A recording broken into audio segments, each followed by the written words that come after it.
Welcome back. I am your host. I am attorney Stephen Leahy. I'm joined here by the gang, Deborah Schreiner and Jim Leahy. That is right. And we're here on the second segment of our show, which we title the blog segment. It's the blog segment. The blog. The blog.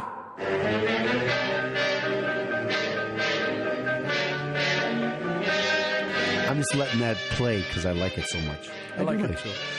You've grown to like it. I have grown.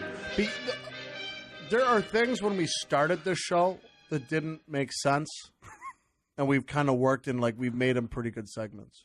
Well, with the your IRS help, radio or the IRS saga. Well, we're going to do the saga next, and there is something. I thought we're doing the Trump. Well, it's a Trump saga now because it has to do with Trump, but it's also the saga, and we're going to talk about that next. This segment is the blog segment. And the blog segment, actually, I'm going to do something this week, and then I'm going to do something again next week with a little bit more into it. Because it has to do with what we call dormant second mortgages. Back in the day, can I ask you something, Jim? Can I? You're asking the wrong guy. Something happened more than, if something happened 10 years ago, is that back in the day? Or do I have to go further back than 10 years ago? Well, it's all relative. Me, yes. I'm 26. So that's back in the day. 10 years ago. 10 years ago, yeah. So anyway, back in the day. 10 years ago? Yeah, about 10 years ago, 2008 and prior, in the early 2000s. But that's not back in the day for you. It kind of is. That's right down the street. You're right about that. You're right about that. I often say to my kids, just a little while ago, and they'll say, your little while or my little while? Because my little while as a dad could have been 10, 15 years ago. Their little while was maybe a year ago. Because them 10, 15 years ago, they were just being bored. That's a whole lifetime ago. To me, that is a lifetime. Things kind of go by. Okay, but anyway, what I want to talk about is in the early 2000s, when the booming economy, there was a lot of these things, they called them 80-20 loans, where people would buy a home with no money down. They'd get a first mortgage with a 80% of the value. So let's keep the number simple. I know that's the way I like it. So let's say it's a $100,000 home, and they went out and they get a first mortgage for $80,000. Okay. And then now they need $20,000, so they don't have $20,000 to buy it down. So they get another mortgage. It's called the second mortgage, and they borrow $20,000 on the second mortgage. And then they have the house. And then they could buy the property, and they buy it 80-20 loans. And now they have two mortgages on the property. A lot of these, and then a lot of times people do what they call HELOCs, which is a home equity line of credit. That's what HELOC stands for. You hear a lot about this. Hey, you got a HELOC? That's what a HELOC is. It's the acronym, Home Equity Line of Credit. Ladies and gentlemen who are taking notes, write that down. So early on, if I bought my home earlier, and then the market, the value of my homes was going through the roof, you could just, and let's say I had a $100,000 home. Now it was worth $200,000. So people went out and got a HELOC, home equity line of credit, for $50,000. So now they had a first loan of $100,000 and they had $50,000 home equity line of credit. And then what happened in 2008, right? The market tumbled. Mm-hmm. So now that $100,000 piece of property, or the $200,000 piece was cut in half in a lot of situations. Mm-hmm. Now the property's only worth, let's say it's $60,000. Okay. Well, now I have a mortgage. The first mortgage is $80,000. Okay. And the second mortgage I have is $20,000, mm-hmm. and the home's only worth $60,000. Okay. So, and then people lost their jobs and then whatever, and they go through, and now they stopped paying the second mortgage. There's no value there anyway. The second mortgage can't. Okay, so let's talk about mortgages first so we're all on the same page. A first mortgage, they have the first claim to whatever the value of that house is. A second mortgage, it's called a second mortgage because they have a second claim. So the first mortgage has to be paid, and then the second mortgage can be paid.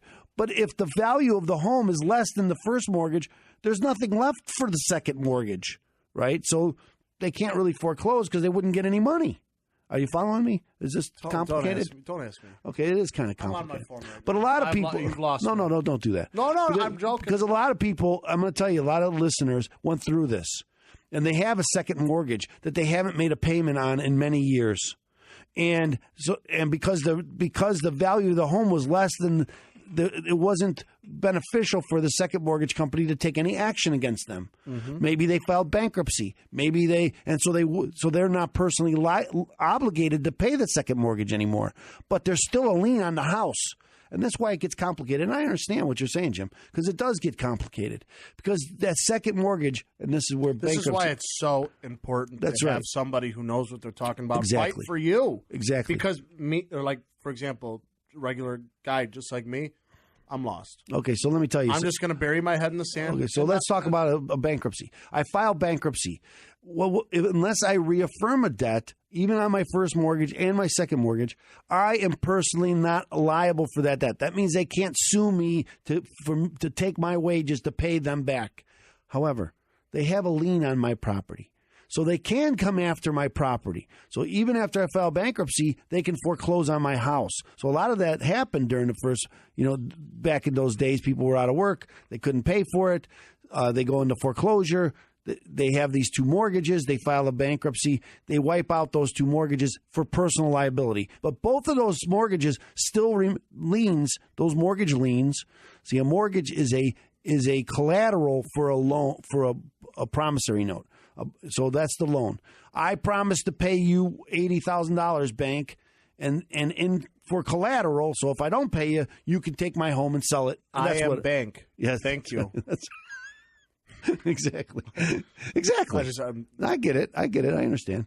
But anyway, that's so bank.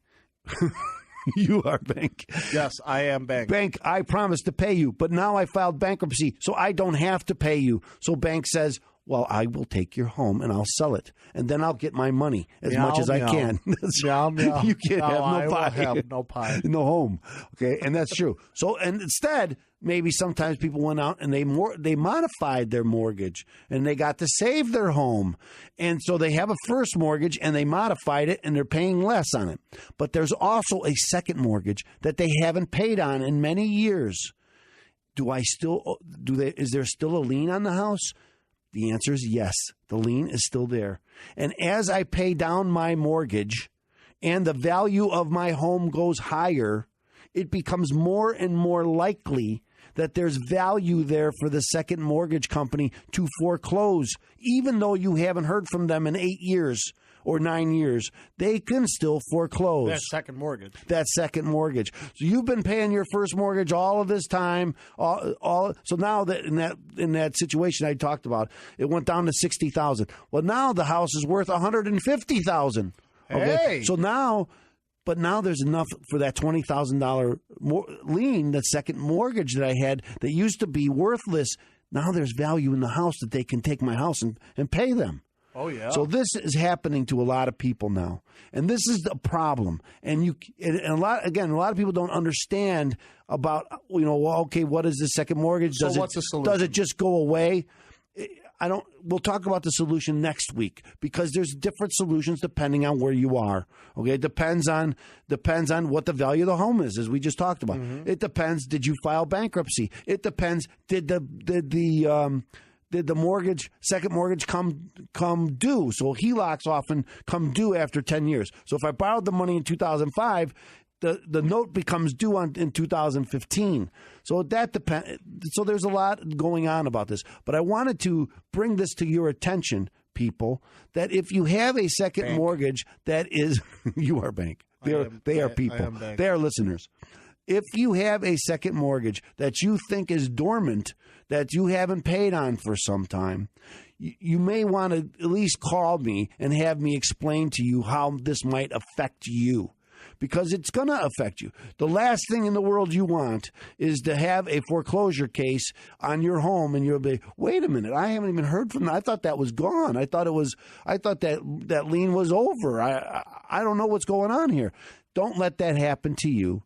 Give me a call at 312-664-6649, and we'll address your specific concerns. But come in next week, and I'm going to talk a little bit more deeply about this. That's right, ladies and gentlemen. Remember, schedule for next week because we're going to talk more about this, as Attorney Leahy just said. Remember, open tax resolution 312-664-6649, or visit ChicagoTaxTeam.com. That's going to be your hub to help fight the IRS and get back on track to financial success. Now, ladies and gentlemen, stay tuned because after the commercial break, we're going to go right into the Trump and IRS saga here on AM 560. The Answer.